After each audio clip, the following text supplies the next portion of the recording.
Bupati Baru resmikan Zamzam Center, Kompleks Terpadu Pendidikan dan Wisata Religi. Saudagar Iga Radio, Bupati Baru, Andi Ina Kartikasari, meresmikan Masjid Baitur Rahman Haji Lawe Zamzam Center di lingkungan Gempunge, Kelurahan Mangempang, Kecamatan Baru, pada hari Minggu pagi 2 November 2025. Peresmian ditandai dengan doa dan pengguntingan pita bersama. Dalam sambutannya, Bupati Andi Ina menyampaikan apresiasi atas pembangunan Kompleks Terpadu Zamzam Center yang mencakup masjid, sekolah Islam terpadu, dan rumah tahfizul Quran. Menurutnya, kehadiran Zamzam Center akan menjadi pusat kegiatan spiritual dan pendidikan, sekaligus ikon wisata religi baru di Kabupaten Baru.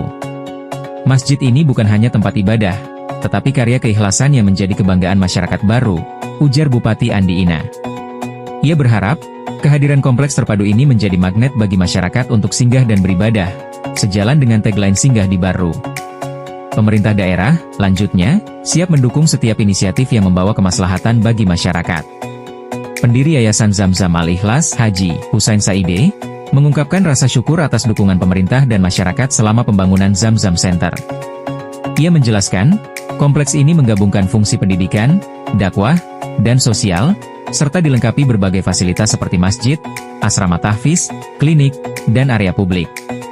Kegiatan peresmian juga dirangkaikan dengan wisuda 88 hafiz 30 juz dan peluncuran sekolah Islam terpadu Zamzam dari jenjang TK hingga SMA. Acara ini dihadiri sejumlah tokoh penting, termasuk Wakil Bupati Baru, Ketua MUI Sulsel, anggota DPR RI Andi Yuliana Paris, dan para pejabat lintas daerah di Sulawesi Selatan. Dari Masjid Baitur Rahman Haji Lawe Zamzam Center Baru, Iga Radio mengabarkan.